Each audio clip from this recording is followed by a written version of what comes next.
नमस्कार दोस्तों, स्वागत है आपका हमारे चैनल उत्तराखंड स्टडी जंक्शन पर, जहां पर हम कर रहे थे बीएस नेगी की उत्तराखंड की सिंगल लाइनर बुक को, जो कि इसका 5th एडिशन है। और इस सीरीज़ में अभी तक हम यूनिट 4 को कर रहे हैं, जिसमें हमने उत्तराखंड के नदी तंत्र वाला चैप्टर देख लिया है। तो आज है बारी इसके 18वें अध्याय की, जो कि है उत्तराखंड में ऊर्जा संसाधन और जल विद्युत परियोजनाएं। तो अभी तक के चैप्टर में हमने देखा उत्तराखंड में कौन कौन सी नदियाँ प्रवाहित होती हैं, किन किन जिलों से प्रवाहित होती हैं। तो आगे के अध्याय में हम देखेंगे कि इन नदियों के माध्यम से हमारे राज्य में जो जल विद्युत परियोजनाएं हैं, जो हमारे ऊर्जा के संसाधन हैं, वो कौन कौन से हैं। तो देखते हैं कि इस चैप्टर में हमें क्या क्या दे रखा है। तो इस चैप्टर में हमें दे रखा है सबसे पहले राज्य में ऊर्जा विकास के प्रमुख स्तंभ, कि राज्य में ऊर्जा विकास के लिए कौन कौन से स्तंभ कार्यरत हैं और राज्य में कौन कौन सी जल विद्युत परियोजनाएं चल रही हैं, किन किन नदियों पर चल रही हैं। साथ ही ऊर्जा से संबंधित प्रमुख योजनाएं और नीतियां जो हमारे राज्य में बनाई गई हैं या योजनाएं बनाई गई हैं, वो कौन कौन सी हैं। साथ ही नदियां, उनसे संबंधित शहर और स्थलों के नाम, और राज्य में जिले वाइज इसमें हमें जल विद्युत परियोजनाएं भी दी गई हैं कि किन किन जिलों में कौन कौन सी परियोजनाएं चल रही हैं, वो सीरीज़ हम इसमें देखेंगे। तो आइए शुरू करते हैं। उत्तराखंड में ऊर्जा संसाधन एवं जल विद्युत परियोजनाएं। ऊर्जा स्रोत के नॉन रिन्यूएबल रिसोर्सेज यानी कि गैर नवीकरणीय संसाधन, जिसके तहत कोयला, पेट्रोलियम और प्राकृतिक गैस आदि आते हैं। तो ये हमारे हैं नॉन रिन्यूएबल रिसोर्सेज यानी कि गैर नवीकरणीय संसाधन जिन्हें कहा जाता है। और रिन्यूएबल रिसोर्सेज की बात करें तो नवीकरणीय संसाधन हैं, जिसमें सौर ऊर्जा, पवन ऊर्जा, हाइड्रो पावर, ये सभी आते हैं।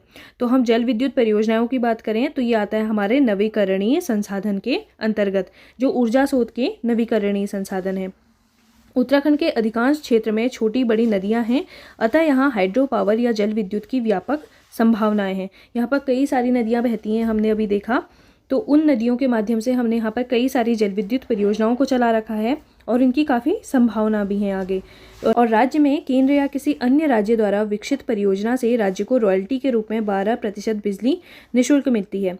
या केंद्र सरकार या अन्य कोई राज्य सरकार अगर हमारे राज्य में किसी भी जल विद्युत परियोजना को विकसित करता है तो हमारे राज्य को उसे रॉयल्टी के रूप में 12% बिजली देनी होती है। यह 12% की जो बिजली है वो हमें रॉयल्टी के रूप में मिलती है उस राज्य के द्वारा या केंद्र सरकार के द्वारा। 2 से 25 मेगावाट तक की परियोजनाओं को लघु परियोजना कहा जाता है और इससे अधिक मेगावाट की परियोजनाओं को बड़ी परियोजना कहा जाता है। अगर कोई परियोजना यहाँ पर जल विद्युत परियोजना लगाई जा रही है जो 2 से 25 मेगावाट तक की है, तो उस परियोजना को हम कहते हैं कि लघु जल विद्युत परियोजना। और अगर 25 मेगावाट से अधिक की परियोजना है तो उस परियोजना को कहा जाता है बड़ी परियोजना।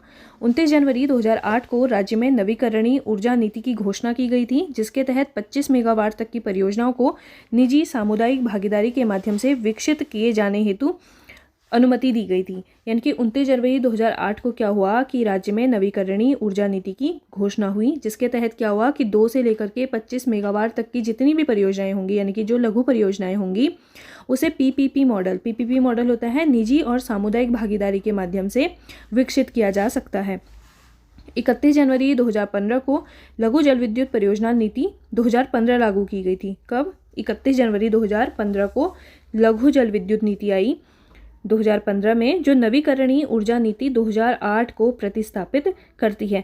जो हमारे राज्य में नवीकरणीय ऊर्जा नीति आई थी 2008 में, इसको प्रतिस्थापित किया गया 31 जनवरी 2015 को लघु जल विद्युत परियोजना नीति के द्वारा।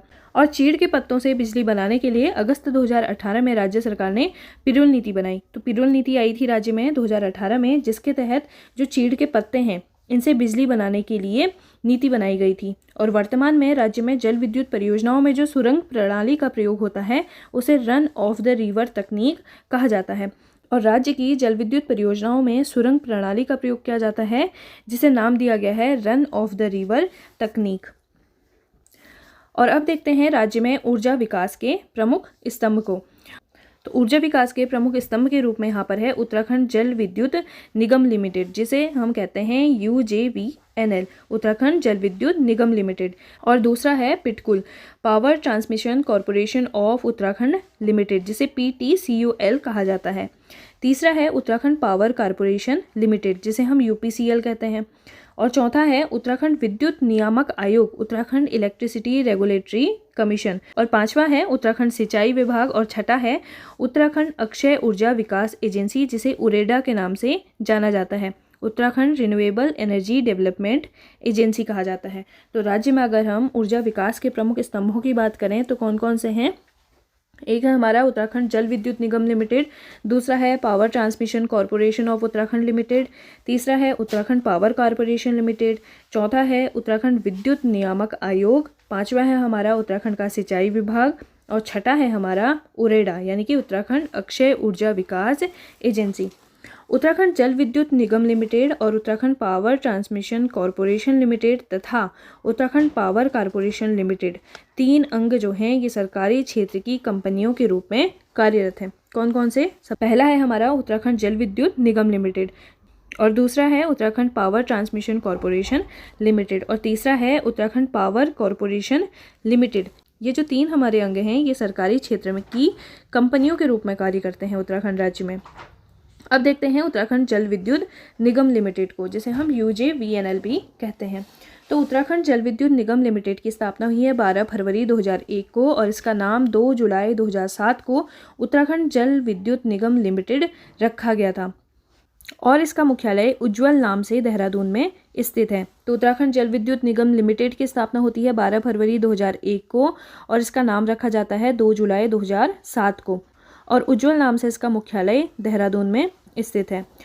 Uttarakhand power corporation limited UPCL जिसे कहा जाता है, उत्तराखंड पावर कॉरपोरेशन लिमिटेड राज्य में एकमात्र बिजली लाइसेंसधारी है जिसे कंपनी अधिनियम 1956 के तहत 2001 में निगमित किया गया था और देहरादून में UPCL मुख्यालय के ऊर्जा भवन का नाम विक्टोरिया क्रॉस विजेता गब्बर सिंह नेगी जी के नाम पर रखा गया है और UPCL 132 kV से नीचे के सब स्टेशनों में कार्य करता है। उत्तराखंड पावर कॉरपोरेशन लिमिटेड की बात करें तो एकमात्र बिजली लाइसेंसधारी है राज्य में और जिसका मुख्यालय है देहरादून में और इस ऊर्जा भवन का नाम विक्टोरिया क्रॉस विजेता गब्बर सिंह नेगी जी के नाम पर रखा गया है। और अगला है power transmission corporation of Uttarakhand limited. Power transmission corporation of Uttarakhand limited PTCUL का गठन 1 जून 2004 को किया गया था जिसका कार्य 132 kV से ज़्यादा क्षमता की बिजली सप्लाई नेटवर्क बनाना है और इसका मुख्यालय है देहरादून में। इसका PTCL का जो गठन है वो 1 जून 2004 को किया गया था और इसका कार्य क्या है कि 132 kV से ज़्यादा क्षमता की बिजली सप्लाई के लिए नेटवर्क बनाना और इसका मुख्यालय है देहरादून में। और अगला है उत्तराखंड विद्युत नियामक आयोग। उत्तराखंड विद्युत नियामक आयोग का कार्यालय माजरा देहरादून में है और उत्तरांचल विद्युत नियामक आयोग का गठन सितंबर 2002 में किया गया था।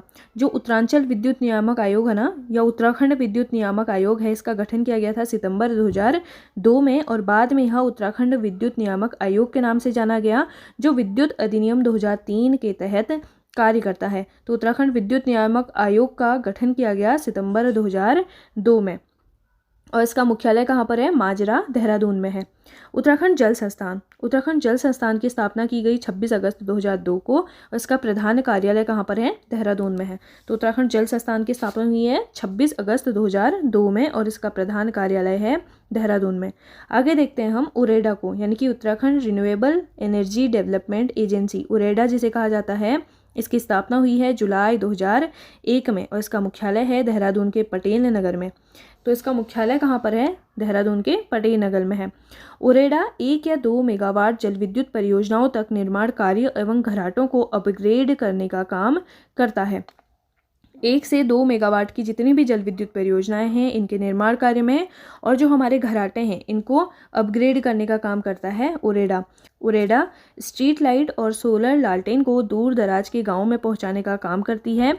नवीकरणीय ऊर्जा और ऊर्जा संरक्षण कार्यक्रमों के लिए उरेडा राज्य की एक नोडल एजेंसी है। तो उरेडा क्या है? Uttarakhand renewable energy development agency है जिसकी स्थापना हुई है जुलाई 2001 में और इसका मुख्यालय है देहरादून के पटेल नगर में। उरेडा क्या करता है? स्ट्रीट लाइट और सोलर लालटेन को दूर दराज के गाँवों में पहुँचाने का काम करती है और राज्य में नवीकरणीय ऊर्जा और ऊर्जा संरक्षण कार्यक्रमों के लिए उरेडा को राज्य की नोडल एजेंसी बनाया गया है। आगे देखते हैं हम उत्तराखंड की जल विद्युत परियोजनाओं को। तो इसमें हम देखेंगे कि उत्तराखंड राज्य में कौन कौन सी और कितनी जल विद्युत परियोजनाएं चल रही हैं या आगे जिन पर काम यहाँ पर चल रहा है। तो सबसे पहले हम देखते हैं हमारे राज्य की टिहरी बांध जल विद्युत परियोजना को, जो राज्य की सबसे बड़ी जल विद्युत परियोजना भी है। टिहरी बांध भागीरथी व भिलंगना नदी के संगम पर 260.5 मीटर ऊंचा काफर, मिट्टी और पत्थर से बना हुआ बांध है, जो एशिया का सबसे ऊंचा और दुनिया में चौथे स्थान पर सबसे ऊंचा बांध है। तो टिहरी क्या है? भागीरथी और भिलंगना नदी के संगम पर बना हुआ है, 260.5 मीटर ऊंचा बांध है, जो एशिया का सबसे ऊंचा बांध है और दुनिया में चौथे स्थान पर सबसे ऊंचा बांध है। टिहरी बांध निर्माण योजना की परिकल्पना उत्तर प्रदेश सरकार ने 1949 ईस्वी में की थी और टिहरी योजना को राष्ट्र के गांव की संज्ञा भी दी गई है। केंद्र एवं उत्तर प्रदेश सरकार की संयुक्त परियोजना टिहरी परियोजना को योजना आयोग ने 1972 ईस्वी में स्वीकृति प्रदान की थी और इसका निर्माण कार्य 1978 ईस्वी में उत्तर प्रदेश सिंचाई विभाग ने प्रारंभ किया।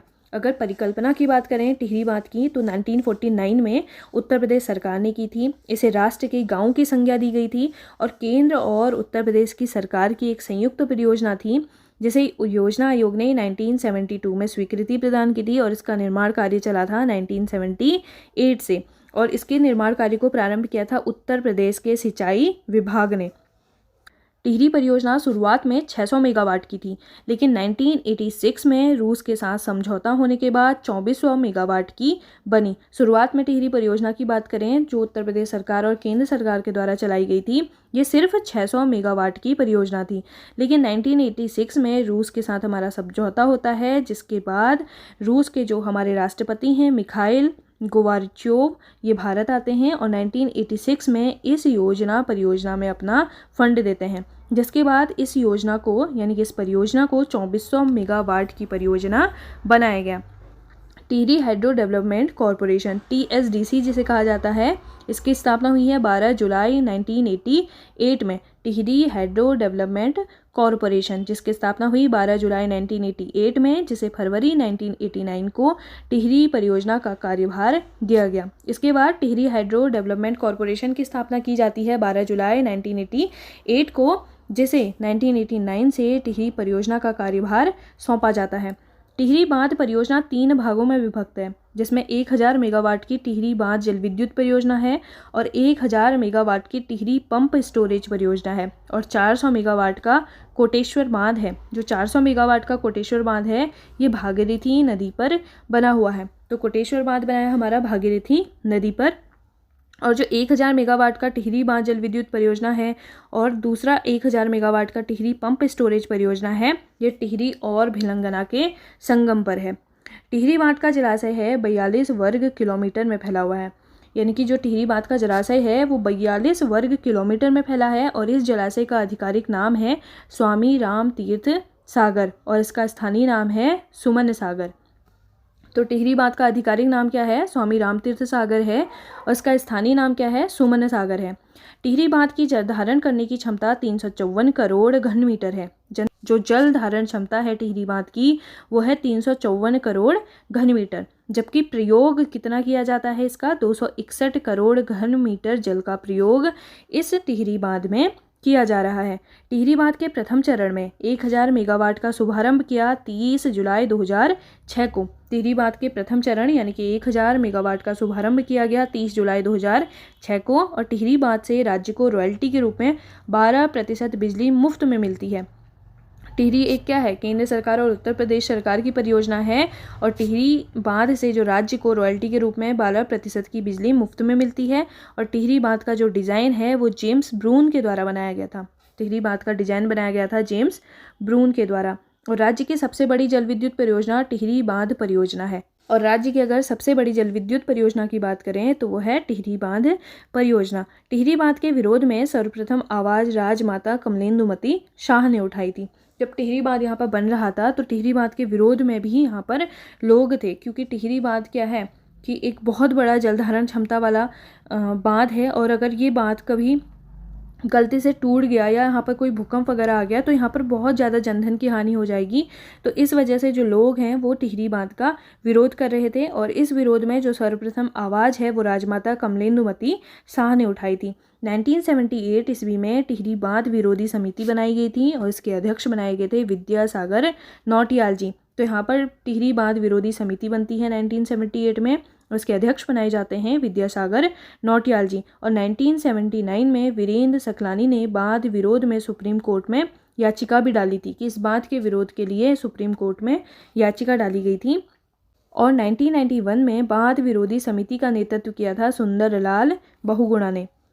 तो सुंदरलाल बहुगुणा ने क्या किया कि यहाँ पर धरना देकर 76 दिनों तक बांध निर्माण के कार्य को रोक कर उन्होंने रखा था। बांध विरोधी समिति का नेतृत्व कर रहे थे सुंदरलाल बहुगुणा 1991 में, और उन्होंने यहाँ पर 76 दिनों तक धरना दिया और बांध का जो निर्माण कार्य है उस पर रोक लगाई। 1991 में इन्होंने गंगा सागर से गंगोत्री तक की एक साइकिल यात्रा भी की थी। टिहरी बांध के विरोध के लिए इन्होंने एक गंगा सागर से गंगोत्री तक की एक साइकिल यात्रा करी। कब? 1991 में। टिहरी परियोजना से 1 लाख लोगों के पुनर्वास के लिए लगभग 582 करोड़ रुपए की व्यवस्था की गई थी। जो हमारा टिहरी बांध है, यहाँ पर पहले थी हमारी पुरानी टिहरी, जिसे गणेश प्रयाग के नाम से जाना जाता है। तो इस परियोजना के लिए लोगों को वहाँ से पुनर्वास के लिए दूसरी जगहों पर भेजा गया। तो इसमें जो खर्चा आया था वो था लगभग 582 करोड़ रुपए का। तो टिहरी बांध परियोजना जो है वो हमारे राज्य की सबसे बड़ी परियोजना है। दूसरा है ग्लोगी जल विद्युत परियोजना। ग्लोगी परियोजना उत्तराखंड या उत्तर भारत की पहली जल विद्युत परियोजना थी। इसकी स्थापना मसूरी के क्यारकुली या भट्टा गांव के बीच में हुई है और यह है 3.5 मेगावाट की परियोजना। और ग्लोगी परियोजना का जो खाका है वो कर्नल वेब के नेतृत्व में बिलिंग हर्ट ने बनाया था और इस परियोजना का कार्य 1907 में पूर्ण हुआ था और मई 1909 में विधिवत रूप से इसका शुभारंभ किया गया। और दक्षिण भारत के मैसूर के बाद ग्लोगी जल विद्युत परियोजना देश का दूसरा और उत्तर भारत का पहला विद्युत ग्रह है। ग्लोगी जल विद्युत परियोजना जो है वो उत्तर भारत की पहली लघु जल विद्युत परियोजना है, जिसकी स्थापना हुई है मसूरी के क्यारकुली में और भट्टा गांव में। ये परियोजना है 3.5 मेगावाट की और इस परियोजना का जो खाका है वो तैयार किया था कर्नल वेब ने और इसके परियोजना के लिए जो नेतृत्व किया था वो किया था बिलिंग हर्ट ने। और परियोजना का कार्य जो पूर्ण हुआ था वो हुआ था 1907 में और 1909 में विधिवत रूप से इस परियोजना का शुभारंभ किया जाता है। और दक्षिण भारत के मैसूर के बाद, दक्षिण भारत के मैसूर में जो परियोजना है उसके बाद ग्लोगी जल विद्युत परियोजना जो है वो देश की दूसरी और उत्तर भारत की पहली जल विद्युत परियोजना है। और तीसरा है यहाँ पर लखवाड़ बांध परियोजना। लखवाड़ बांध परियोजना है हमारी यमुना नदी पर। तो यमुना नदी पर बनने वाली लखवाड़ बांध परियोजना 6 राज्यों से यानी कि उत्तराखंड, हिमाचल प्रदेश, राजस्थान, हरियाणा, उत्तर प्रदेश और दिल्ली को लाभान्वित करती है। जो लखवाड़ बांध परियोजना है ये देश में 6 राज्यों को लाभान्वित करेगी, जो है उत्तराखंड, हिमाचल प्रदेश, राजस्थान, हरियाणा, उत्तर प्रदेश और दिल्ली। लखवाड़ बांध परियोजना को 1976 में मंजूरी दी गई थी, लेकिन 1992 में इस परियोजना के कार्य पर रोक लगा दी गई थी और 2008 में लखवाड़ बांध परियोजना को राष्ट्रीय परियोजना घोषित किया गया था। देहरादून जनपद में यमुना नदी पर लखवाड़ बांध 204 मीटर ऊंचा कंक्रीट बांध प्रस्तावित है और इसकी क्षमता है 300 मेगावाट की। इसकी क्षमता कितनी है? 300 मेगावाट की होगी। और लखवाड़ बांध परियोजना पर 90% वहन केंद्र सरकार और 10% वहन राज्य सरकार करेगी। यमुना नदी पर जो लखवाड़ बांध परियोजना बनेगी इस पर 90% का वहन करेगी केंद्र सरकार और 10% का वहन करेगी हमारी राज्य सरकार। यमुना नदी पर बनी 120 मेगावाट की व्यासी परियोजना से देहरादून जनपद का लोहारी गांव हमेशा के लिए जलमग्न हो गया था। यमुना नदी पर एक और जो परियोजना है वो बनी हुई है जो है 120 मेगावाट की व्यासी परियोजना और देहरादून जनपद में एक लोहारी गांव था जो कि जलमग्न हो गया था इस परियोजना के कारण, जो कि व्यासी परियोजना है। तो यमुना नदी पर एक और परियोजना है जो कि है व्यासी परियोजना और 120 मेगावाट की है। अगला है हमारा किसाऊ बांध परियोजना। यह परियोजना टॉन्स नदी पर 660 मेगावाट की प्रस्तावित परियोजना है और किसाऊ बांध की ऊंचाई है 236 मीटर। तो किसाऊ बांध की जो ऊंचाई प्रस्तावित की गई है वो है 236 मीटर। किसाऊ बांध परियोजना में हिमाचल और उत्तराखंड राज्य की 50-50% की हिस्सेदारी रहेगी। तो किसाऊ बांध है इसमें हिमाचल और उत्तराखंड की 50-50% की हिस्सेदारी रहेगी और यह परियोजना हिमाचल और उत्तराखंड राज्य की सीमा पर स्थित है। किसाऊ बांध है हमारी टॉन्स नदी पर और टॉन्स नदी 2 नदियों के संगम से बनती है, रूपिन और सुपिन। तो रूपिन नदी आती है हमारी हिमाचल प्रदेश से, इसके बाद नटवार में इनका संगम होता है और इसके बाद ये जो हमारी टॉन्स नदी है ये हिमाचल और उत्तराखंड की सीमा को बनाती हुई आती है। तो उत्तराखंड और हिमाचल की सीमा जब ये बनाती हुई आती है तो इस सीमा पर बनेगा हमारा किसाऊ बांध टॉन्स नदी पर, और इसमें उत्तराखंड और हिमाचल की हिस्सेदारी रहेगी 50-50% की। अगली है बावला नंद प्रयाग परियोजना। तो बावला नंद प्रयाग परियोजना है हमारी अलकनंदा नदी पर, जो कि चमोली जिले में स्थित है, और इस पर है 300 मेगावाट क्षमता की परियोजना जो कि प्रस्तावित है। तो बावला नंद प्रयाग परियोजना जो है प्रस्तावित है वो 300 मेगावाट क्षमता की परियोजना है और अलकनंदा नदी पर बनाई जाएगी। कहाँ पर? चमोली जिले में। अगला है पंचेश्वर बांध परियोजना।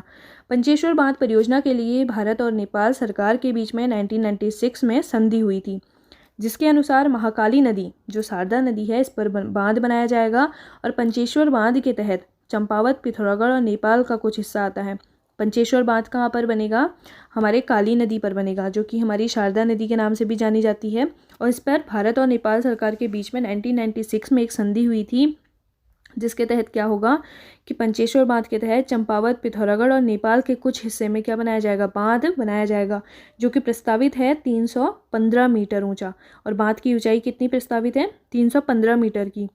इस बांध में महाकाली नदी यानी कि काली नदी के दोनों तटों पर 6840 मेगावाट की कुल स्थापित क्षमता निर्माण का प्रस्ताव है। यानी कि दोनों तटों पर 6840 मेगावाट की कुल स्थापित क्षमता का निर्माण प्रस्तावित है, जो दोनों देशों के मध्य बराबर मात्रा में उपयोग की जाएगी।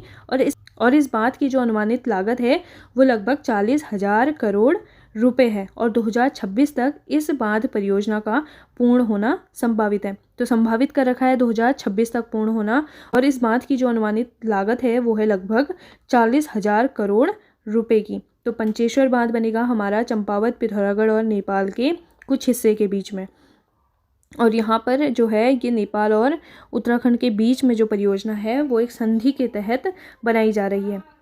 और अगली है विष्णुप्रयाग जल विद्युत परियोजना। चमोली जिले में अलकनंदा नदी पर 400 मेगावाट की परियोजना है विष्णुप्रयाग जल विद्युत परियोजना, और इसका निर्माण निजी कंपनी जेपी के द्वारा किया जा रहा है, जिसमें 88% का जो हिस्सा है वो उत्तर प्रदेश सरकार का और 12% उत्तराखंड सरकार को रॉयल्टी के रूप में मिलता है। तो विष्णुप्रयाग जल विद्युत जो परियोजना है ये 400 मेगावाट की परियोजना है, चमोली जिले में अलकनंदा नदी पर बनाई जा रही है, और इसमें उत्तराखंड सरकार को रॉयल्टी के रूप में 12% और उत्तर प्रदेश सरकार का जो हिस्सा है वो है 88% का। अगला है विक्टोरिया बांध, जो कि नैनीताल के भीमताल में स्थित है, और इसे भीमताल बांध भी कहा जाता है। विक्टोरिया बांध है हमारे नैनीताल के भीमताल में।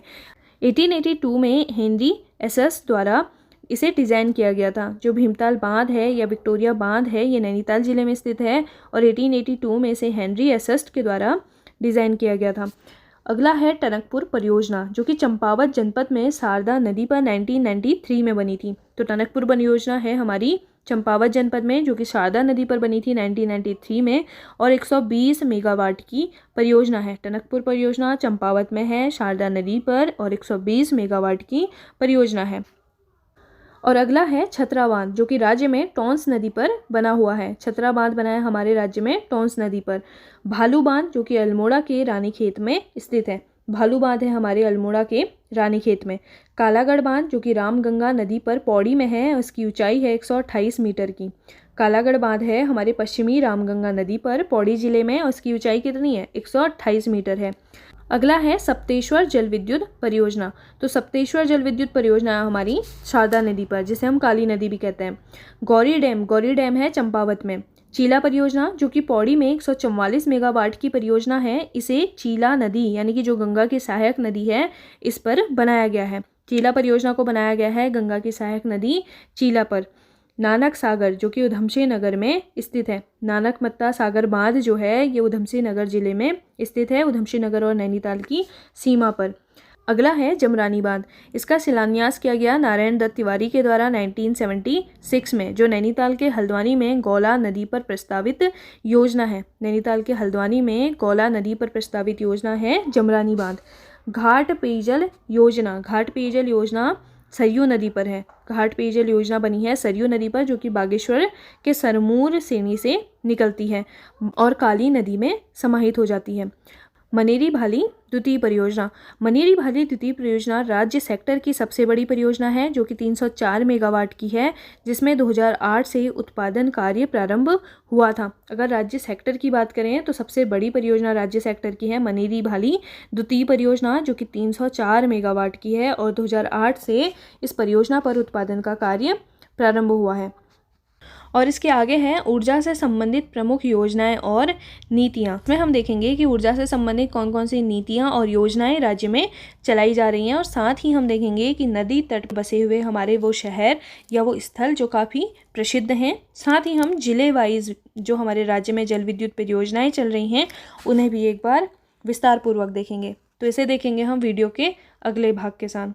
तो मिलती हूँ मैं आपसे वीडियो के अगले भाग के साथ जल्द ही। धन्यवाद।